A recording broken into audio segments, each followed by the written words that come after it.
حضرت زید بن ثابت رضی اللہ تعالیٰ ان جلیل القدر صحابہ میں سے ہیں جو اپنے زمانہ کے بڑے عالم اور مفتی شمار ہوتے تھے۔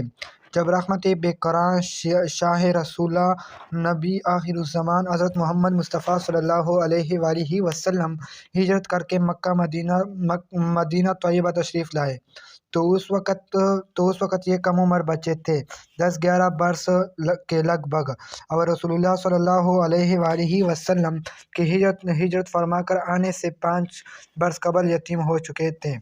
آقا نامدار صلی اللہ علیہ وآلہ وسلم جب مدینہ منورہ پہنچے تو لوگ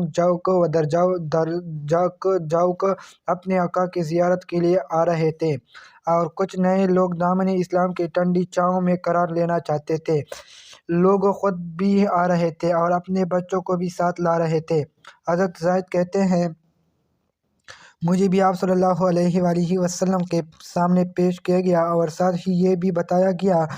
بنو نجار کا یہ بچہ محض اپنے شوق سے قرآن پاک کی 17 سورتوں کا حافظ بن چکا ہے۔ حضور صلی اللہ علیہ وآلہ وسلم نے امتحان کے طور پر مجھے پڑھنے کو ارشاد فرمایا تو میں نے اسے سورۃ الکہف کو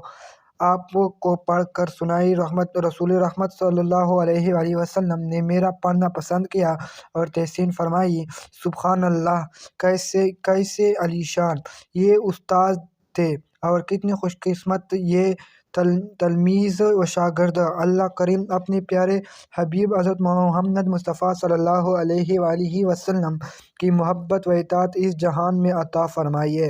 اور آپ کی شفاعت اس جہان میں نصیب فرمائے، اور آپ اہل بیت الطاہر اور تمام صحابہ کرام کی محبت سے ہمارے سینوں کو